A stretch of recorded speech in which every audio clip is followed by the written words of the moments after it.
Mesdames et messieurs de la presse, bienvenue dans les locaux de Congo Challenge pour la présentation du bulletin économique quadrimestriel. Comme vous le savez, c'est un document d'information économique et sociale de la République démocratique du Congo qui met en exergue les principaux indicateurs de la santé économique du pays, mais placé également dans un contexte mondial. Alors, vous savez, le contexte mondial, c'est la Covid-19 qui frappe le monde et la revue n'est pas passée à côté justement de cette situation dont les effets pervers se font sentir sur l'économie mondiale. Alors, le bulletin économique quadrimestriel pour cette publication, la troisième publication donc, le titre c'est « Des perspectives économiques mondiales négatives sur fond d'une récession dans son parcours, une économie congolaise piégée par les mesures de confinement contre la Covid-19 ». Alors, sans plus tarder, le programme du jour. Donc, tout à l'heure, vous aurez le mot de bienvenue du directeur général de Congo Challenge, Michel-Ange Lokota, qui est également superviseur du bulletin économique. S'en suivra ensuite l'économie du professeur Jean-Baptiste Tangoma, qui est membre scientifique et responsable de la rédaction. Et pour terminer, c'est le professeur Matata Pogno, qui est éditeur responsable du bulletin économique, qui prendra la parole. Mesdames et messieurs, sans plus tarder, je laisse la parole donc au directeur général du Congo Challenge, Michel-Ange Lokota, pour son mot de bienvenue. Bonjour à tous. Bonjour.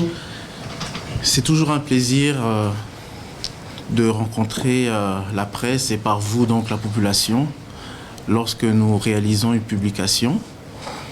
Nous, c'est Congo Challenge, le think tank que vous connaissez de plus en plus, qui produit chaque année, qui produit donc un bulletin mensuel chaque mois. C'est un bulletin qui présente la situation politique, économique qui se présente dans le monde ainsi qu'en RDC. Elle produit aussi 3 fois l'an un bulletin quadrimestriel. C'est le bulletin que nous venons présenter, en tout cas la nouvelle édition. Son titre, c'est « Des perspectives économiques mondiales négatives en 2020 sur fond d'une récession » et dans son parcours, une économie congolaise piégée par les mesures de confinement contre la Covid-19.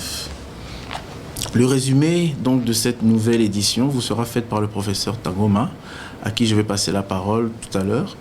Et encore une fois, nous vous remercions pour votre présence parmi nous. Ouais, merci pour la parole. Comme venait de le dire monsieur le DG, l'année 2020 s'est présentée sous des mauvais auspices, notamment avec d'abord une économie mondiale qui venait à peine de remonter le dernier trimestre 2019. Et donc l'économie mondiale s'est retrouvée avec une croissance faible, atteinte, comme on l'avait dit dans notre précédent bulletin, autour de 2,9% de croissance mondiale, avec évidemment une disparité au niveau des pays. Et l'on espérait que l'évolution de la croissance de l'économie mondiale allait être beaucoup plus reluisante en 2020. Mais évidemment, au courant de cette année, il y avait déjà 2 problèmes ou des phénomènes qui étaient en ligne de mire. Le premier problème inquiétant, c'était d'abord le gonflement de la dette de beaucoup de pays dans le monde. Le niveau de la dette, de l'endettement a augmenté.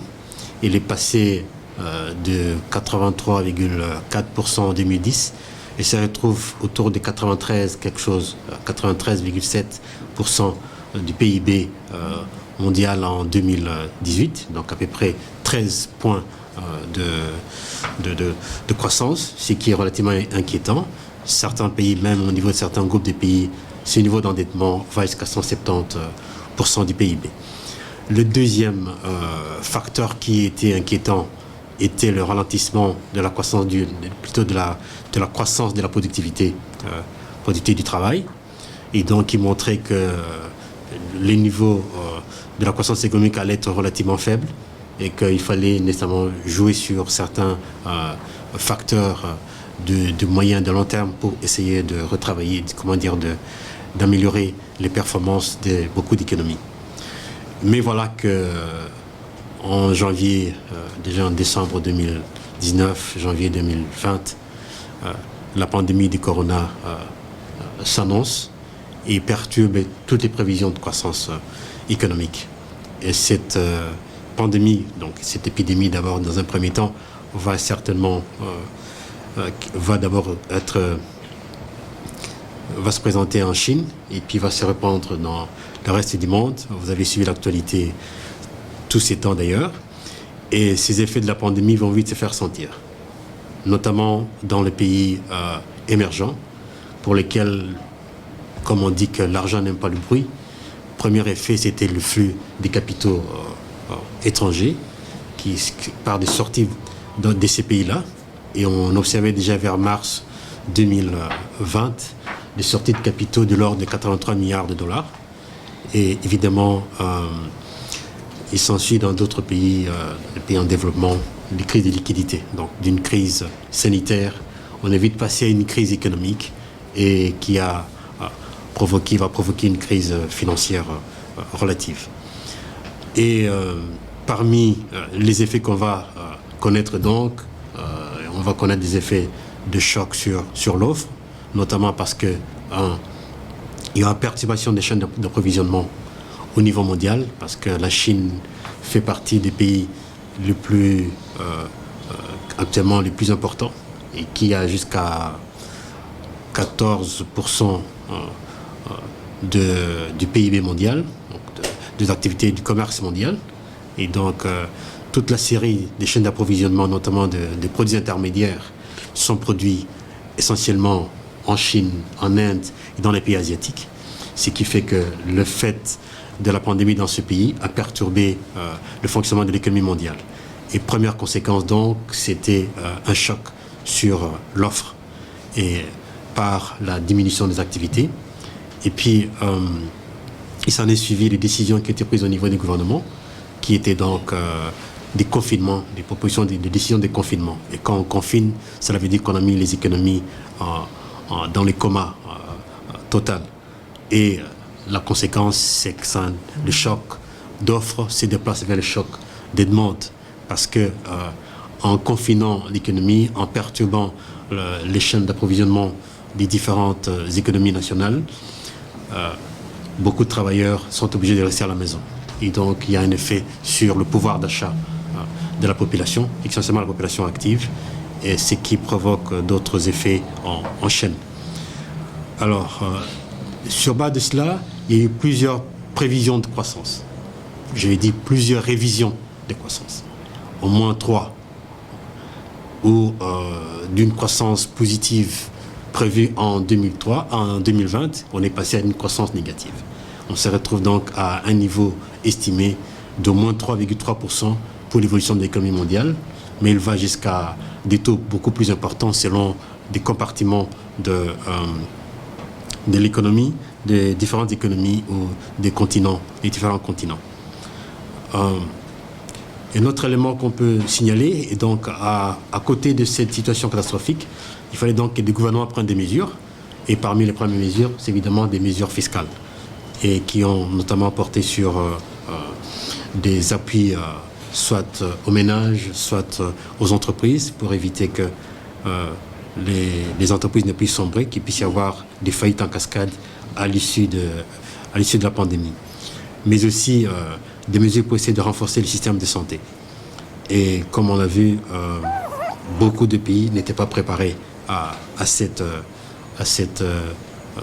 choc, de telle sorte qu'un pays comme la Mauritanie n'avait que 3 respirateurs dans son pays.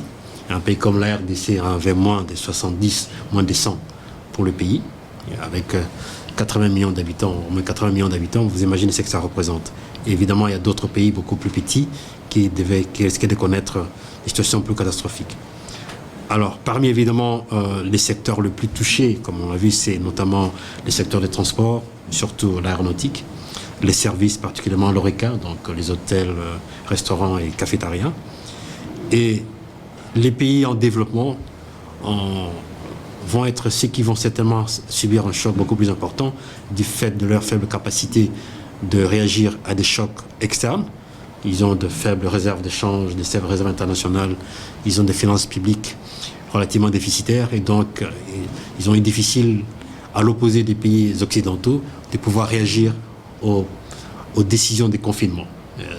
Pour une certaine mesure, on se pose la question de savoir est-ce qu'il aurait fallu faire le mimétisme pour certains pays, de procéder au confinement, alors qu'on n'a pas les moyens de pouvoir supporter le coût du confinement. Dans cette logique aussi, donc il y a aussi la question de l'endettement dont on a parlé.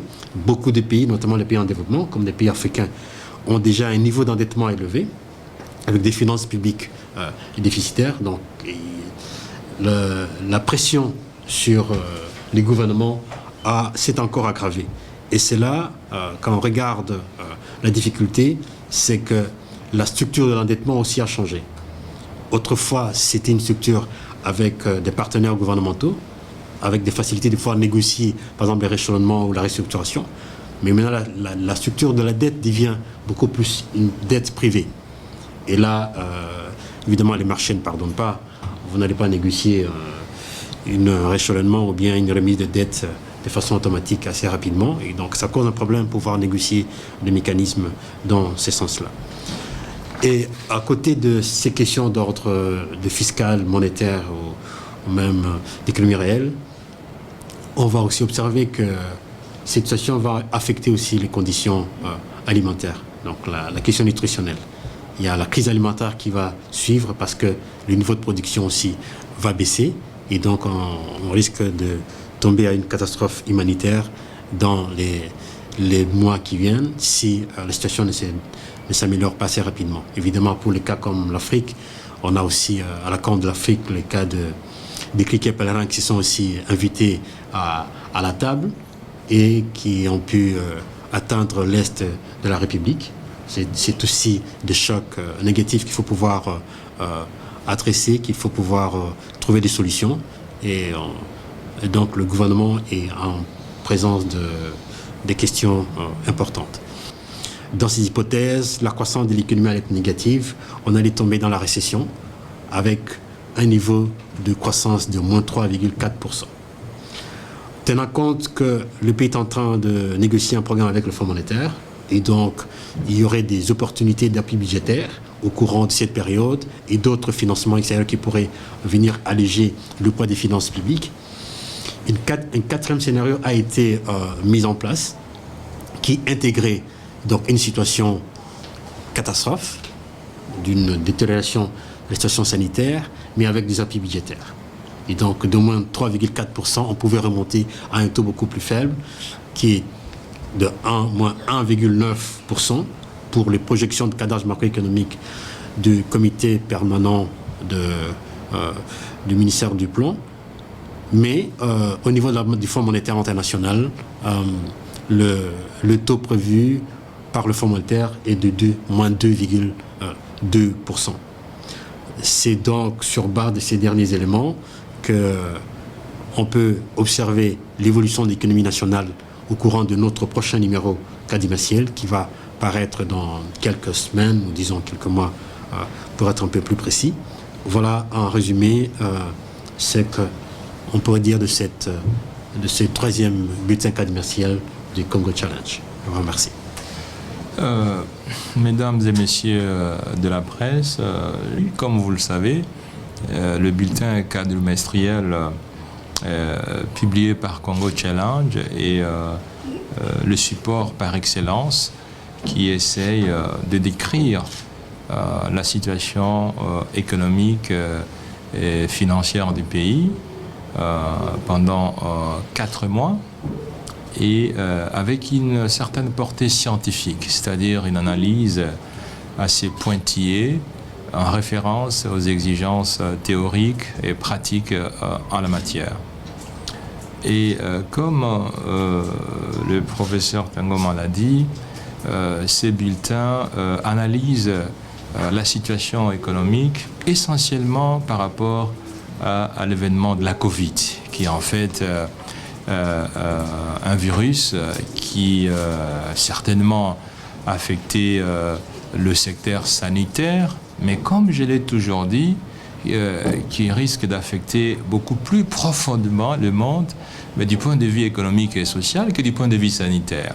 C'est-à-dire, la Covid peut tuer un certain nombre de gens directement du fait que les personnes ont été infectées par le virus, mais malheureusement, la récession économique que le professeur Tangoma a évoquée et qui est comparée à peu de choses près à cette fameuse crise économique de 1929. Et donc, cette crise risque d'entraîner la baisse de la production avec son corollaire, le chômage important.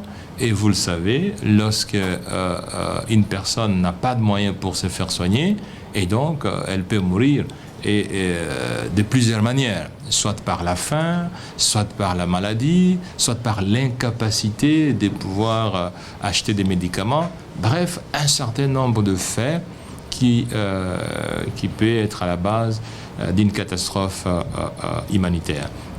Donc il était important que Congo Challenge puisse répertorier tant au niveau mondial qu'au niveau de la RDC tous ces impacts socio-économiques essentiellement qui apparemment risquent d'être dramatiques. Vous le savez, la RDC devra donc enregistrer un taux de croissance négatif aux environs de 2%, et tout au moins, selon une hypothèse médiane, comme ça a été dit tout à l'heure.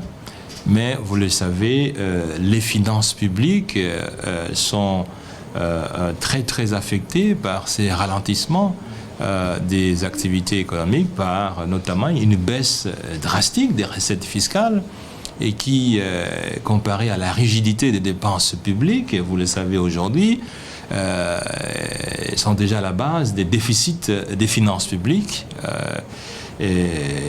qui sont très élevés, au-delà des 600 millions de francs congolais pour les 4 premiers mois, contre un bonus des francs congolais, aux environs de moins de 50 millions, enregistrés à la même période de l'année 2009.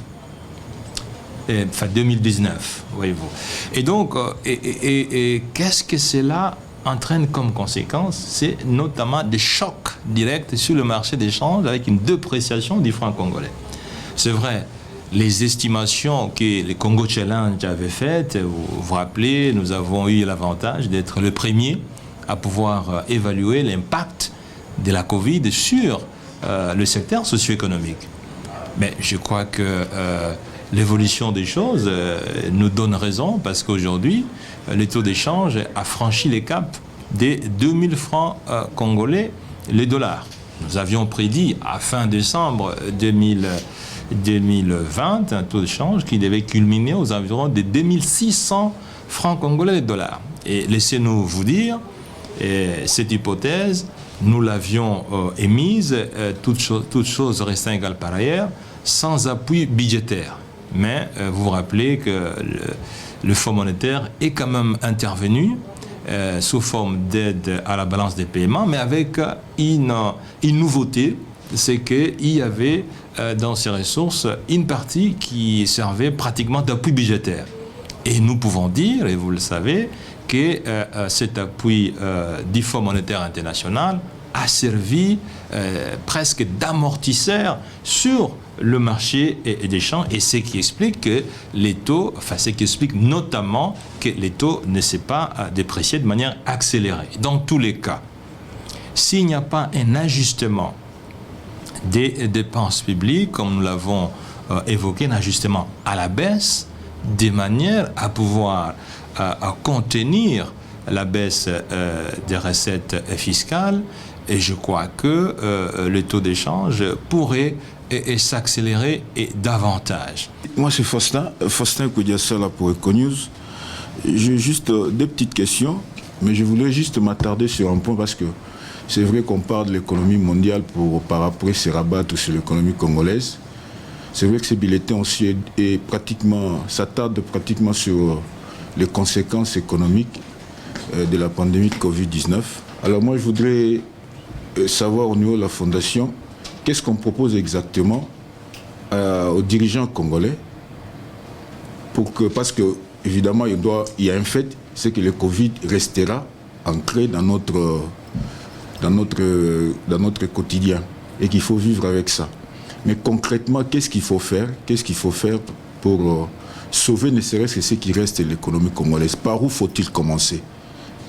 Ça, c'est ma première question. Et la deuxième, c'est par rapport à cette solidarité internationale qui tarde à se mettre en place. Parce que de plus en plus, avec la pandémie de Covid-19, on s'est rendu compte que, en fait, les économies se sont quelque peu recroquevillées. Chacun cherche à protéger sa propre économie sans s'occuper de l'autre. Est-ce qu'on doit toujours compter sur cette solidarité internationale qui, apparemment, tarde à se mettre en place? Est-ce qu'il ne faut pas, l'ère n'est pas arrivée peut-être avec le Covid, pour qu'on invente notre propre économie de développement?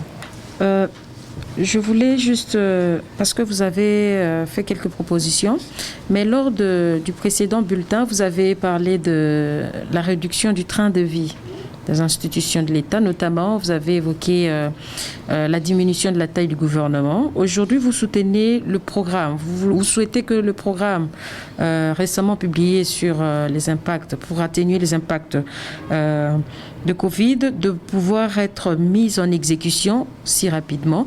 Alors, je voulais juste savoir, par rapport à la réduction du train de vie des institutions, vous soutenez toujours la diminution de la taille du gouvernement, ou bien vous voulez que le gouvernement garde sa taille avec la mise en application de ce programme?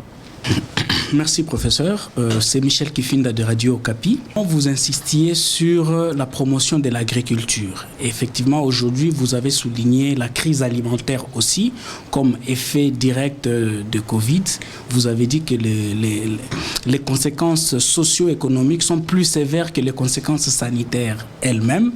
Nous avons assisté à plusieurs programmes agricoles. L'un des plus importants, c'est le programme Bukangalonzo, aujourd'hui qui n'a pas donné suffisamment des résultats satisfaisants.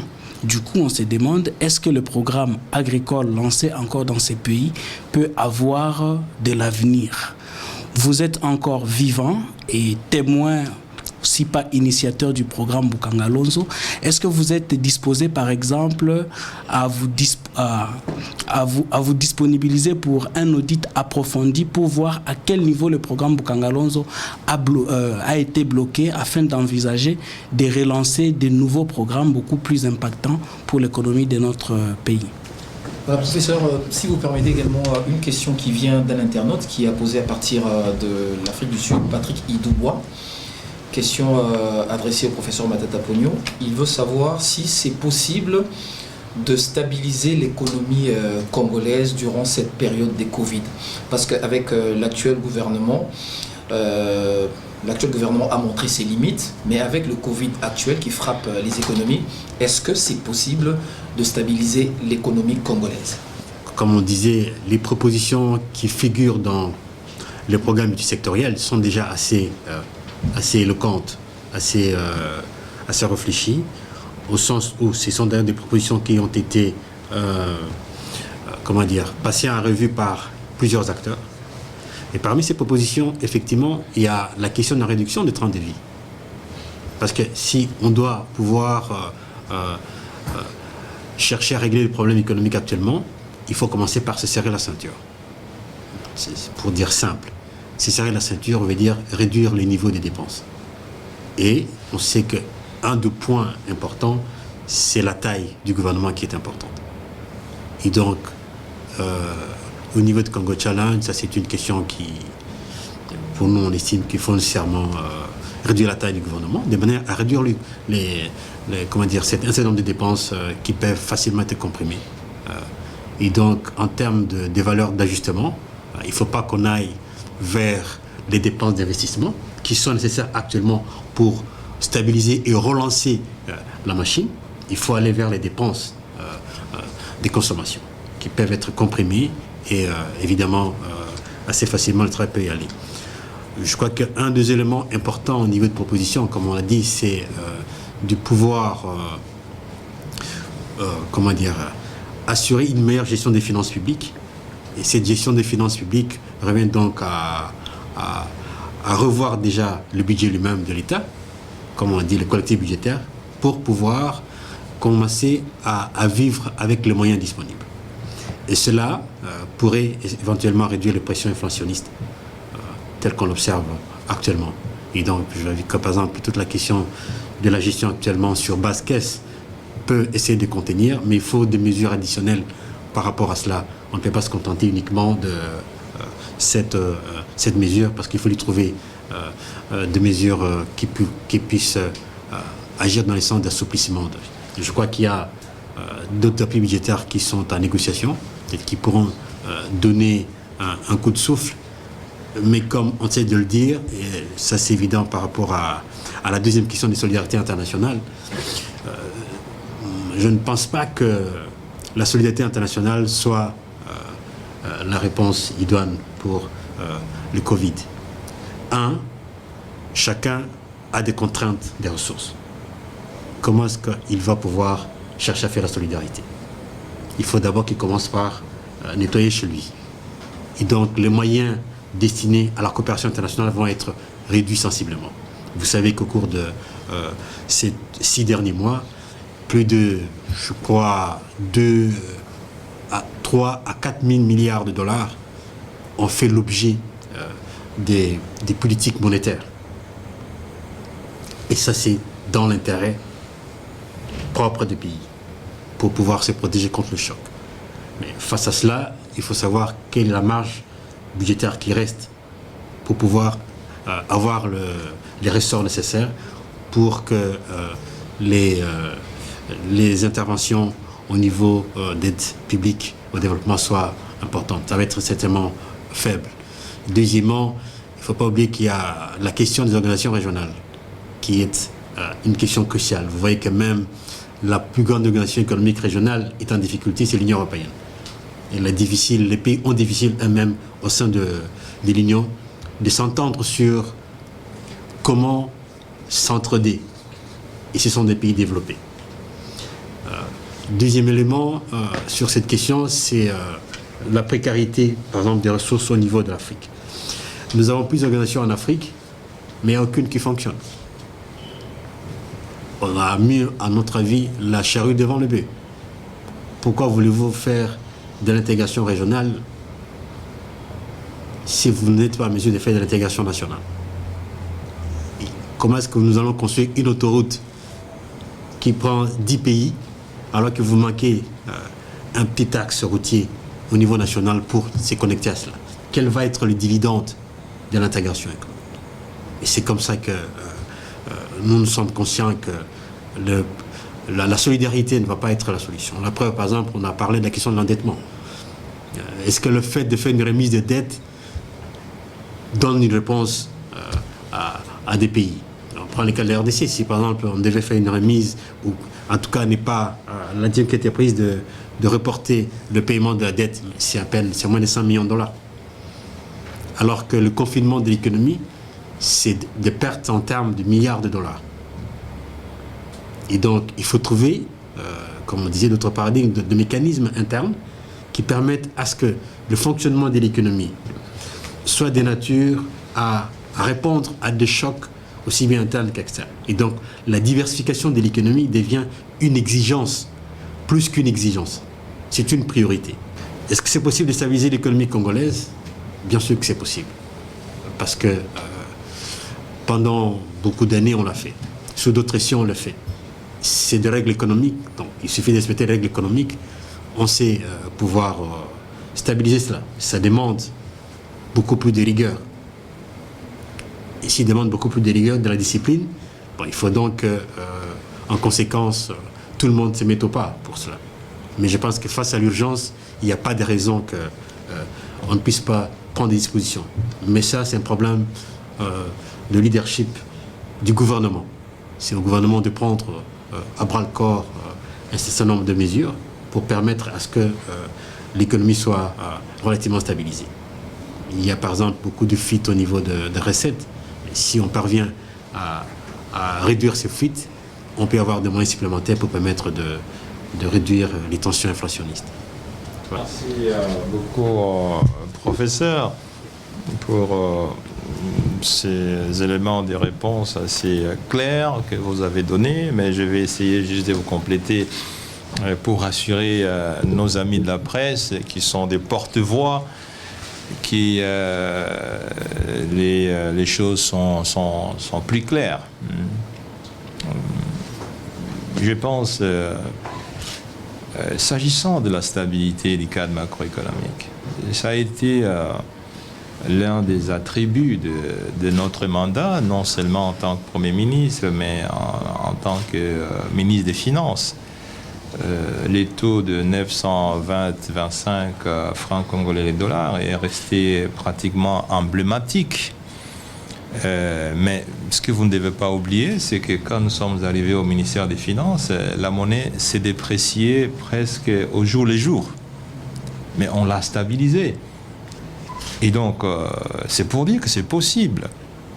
Vous ne pouvez pas poser la question à un médecin face à son patient qui devient tout le temps malade alors qu'il était en bonne santé auparavant et qu'il avait été soigné, et il est resté en bonne santé pendant longtemps. Et le médecin vous dira, mais si le patient ne veut pas respecter la potion que je lui ai prescrite, qu'est-ce que voulez-vous que je fasse? Et donc, c'est possible, monsieur le journaliste, parce que ce même pays a connu une période de stabilité exceptionnelle. J'ai toujours ça en mémoire. Lorsque je suis arrivé un jour à Lubumbashi, on a reçu les opérateurs économiques. L'un d'entre eux, au lieu de poser la question, a levé la main pour dire « Je vais féliciter le gouvernement ». Et c'est le représentant de la Brasimba. Il dit « Mais ce n'est pas possible, monsieur le Premier ministre. Imaginez-vous que ça fait 4 ans que nous n'avons pas changé les prix des ventes en stock de la boisson Simba. Et que ça, on ne l'a jamais vu depuis des décennies. » Les gens ont toujours minimisé l'importance de la stabilité du cadre macroéconomique, c'est-à-dire notamment la stabilité des prix intérieurs et la stabilité de taux d'échange. J'ai été heureux de voir Christine Lagarde, la patronne de la banque européenne, la Banque centrale européenne, qui a dit en un mot que la stabilité des prix, c'est la clé de l'économie. Lisez les dernières interventions de Christine Lagarde, l'ancienne directrice générale du Fonds monétaire, et elle l'a dit. Et je pense vous-même, Jim Orema, je pense que quand vous faites votre budget mensuel familial, vous commencez par fixer vos revenus mensuels, n'est-ce pas? Vous dites, bon, voilà ce que je touche là où je travaille. Et puis après, vous déroulez. Imaginez-vous si vous donniez 3 repas à vos enfants avec un revenu, c'est un exemple, de $3 000. Et que du fait de la Covid, l'entreprise vous descend à $1 500 ou à 1 000. Est-ce que vous allez donner le même nombre de repas? Mais si vous le faites, c'est que vous n'êtes pas réaliste. Vous savez qu'aujourd'hui, la stabilité relative qu'il y a encore, c'est financé par l'accumulation des arriérés. Vous savez qu'il y a beaucoup de gens qui ne sont pas payés. Mais si on payait tout le monde, mais les taux seraient au-dessus de celui qui est là aujourd'hui. Voyez-vous? Et puis, qu'est-ce que vous pensez de la diminution du pouvoir d'achat? C'est ce que les gens ne savent pas. Lorsque les taux montent, les taux d'échange, lorsque les taux d'inflation montent, mais c'est un impôt tacite sur le revenu de la population. Parce que quelqu'un qui a acheté, qui avait 5, prenons, qui avait 1 000 francs, et acheté 2 sacs de riz, c'est un exemple, et que son pouvoir d'achat, du fait de l'inflation, a diminué et qu'il ne peut plus acheter qu'un sac de riz. Vous pensez que son revenu de 1 000 francs lui a permis de gagner le même pouvoir d'achat? Non, il a perdu. Et il est plus facile de perdre le pouvoir d'achat par l'inflation et par le taux d'échange que de les récupérer. Parce que pour les récupérer, il faut que les recettes montent. Et si les recettes ne montent pas, c'est fini. C'est un impôt malheureusement définitif. Quand l'inflation ou le taux d'échange frappe votre revenu, écoutez, même si le taux devient stable, mais votre revenu est parti pour du bon. C'est ça la magie de la macroéconomie. C'est ça la magie de la stabilité. Alors, en ce qui concerne le secteur agricole, Michel Kifinda, vous devez le savoir. Rappelez-vous des révolutions agricoles en Europe. C'était le passage obligé.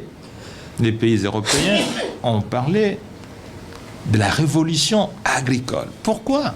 Parce que, vous savez, quand on vous enseigne l'économie en première année graduat, on vous enseigne ce que c'est les besoins fondamentaux. Je vois encore Faustin ici, économiste de formation. Les besoins fondamentaux. Et manger, c'est l'un des besoins fondamentaux. Et on tire beaucoup de leçons philosophiques, par exemple, ventre affamé n'a point d'oreille. Et l'agriculture, savez-vous, dans le pays ici, la RDC, occupe près de 70% de la population. Méfiez-vous de la population qui est à Kinshasa, près de 15 millions, mais ça ne représente pas les 90 millions d'habitants. Près de 70% de la population congolaise vit du secteur agricole. Et donc, ce n'est pas pour rien que vous avez entendu, même de l'époque du maréchal Mobutu, qu'on parle de l'agriculture priorité des priorités. Ce n'est pas pour rien, c'est tout simplement parce qu'aujourd'hui, si 70% de la population du pays est concernée par le secteur agricole, l'un des meilleurs moyens pour réduire la pauvreté, c'est notamment d'investir dans le secteur agricole. Parce qu'immédiatement, on touche près de 70% de la population. Mais, mesdames et messieurs de la presse, peut-on continuer à faire l'agriculture avec la houe, avec la hache, avec la bêche? Mais ce n'est pas possible. Quand vous avez une population de près de 80 millions, 90, pour certains 100 millions, et que vous devez continuer à cultiver avec la hache, la houe, la machette, mais quand est-ce que vous allez absorber les 2 milliards de dollars d'importation par an que la RDC est obligée de dépenser? C'est pas possible. Il n'y a pas, d'ailleurs, vous ne pouvez pas, vous qui êtes mieux informés que nous, hommes de la presse, nous dire quel est ce pays développé ou quelle est cette économie émergente qui fait l'agriculture artisanale. Ça n'existe pas. Deuxièmement, ce que vous devez savoir, c'est que le secteur agricole, ça c'est très important, je vous le rappelle, c'est un secteur à faible rentabilité. Et qui fait que l'agriculture est toujours subventionnée, même aux États-Unis, même en Europe. Vous avez suivi dernièrement, Trump a subventionné le secteur agricole et vous avez vu que les Européens ont dit non, tout ça, comment vous avez financé? Parce qu'en fait, quand on subventionne, ça a un impact sur les prix. L'agriculture, dans certains pays du monde, fait même partie du domaine de la sécurité nationale, comme aux États-Unis. Parce que ça concerne le manger et la vie des hommes. Et donc, l'agriculture, c'est un secteur qui doit être absolument modernisé. Et c'est comme ça que vous voyez, au lieu par exemple de produire une tonne par hectare, une agriculture modernisée, comme ça a été le cas à Bukangalozo, les premières récoltes sont remontées jusqu'à 7, 8, 9 tonnes par hectare. Voyez-vous déjà ce que vous gagnez. Et si l'agriculture est donc pertinente du point de vue économique et social, est-ce que Bukangalozo était justifié? Ce que vous devez savoir, c'est que le parc agro-industriel de Bukangalozo, comme on le dit, parce que les gens ont tendance à croire que c'était une ferme de production de maïs. Non, c'était presque une ville agro-industrielle qui était projetée sur cet espace-là. Et les études des sols et les études géographiques ont été faites pour pouvoir localiser ces sites-là. Si vous ne le savez pas, le site est tout près de la rivière Kwango, qui est navigable jusqu'au fleuve et qui avait pour mission de dispatcher l'ensemble de la production agro-industrielle sur une grande partie de la République démocratique du Congo. Et c'était un projet d'une vingtaine de parcs agro-industriels disséminés dans l'ensemble du pays.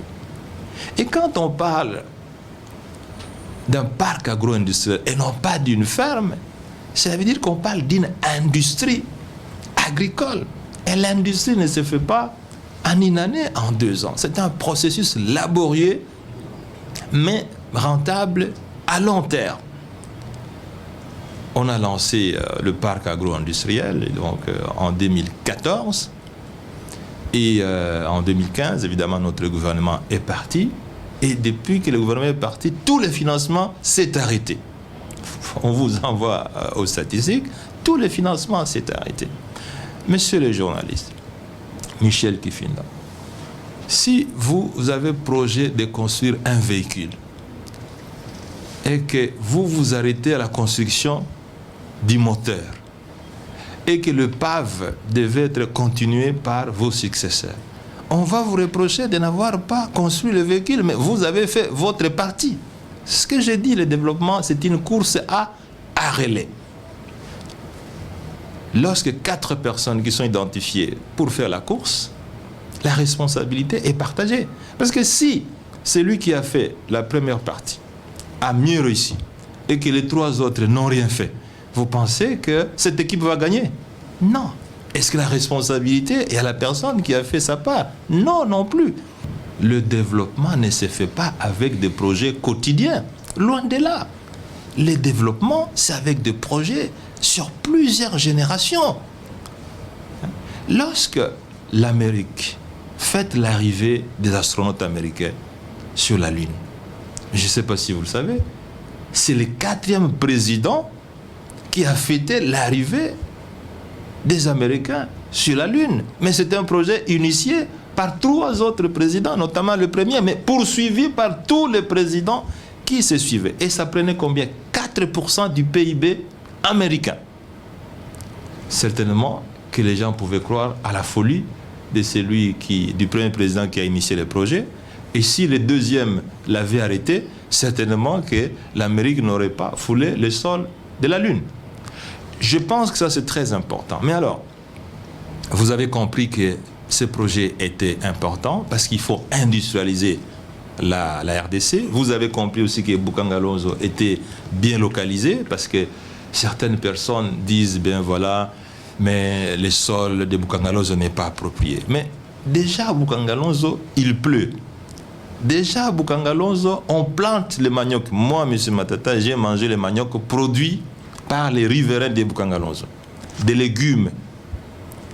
Mais que dit-on de l'Israël où il n'y a même pas la pluie? Il pleut finement une fois l'an et il n'y a que des roches, il n'y a que du sable.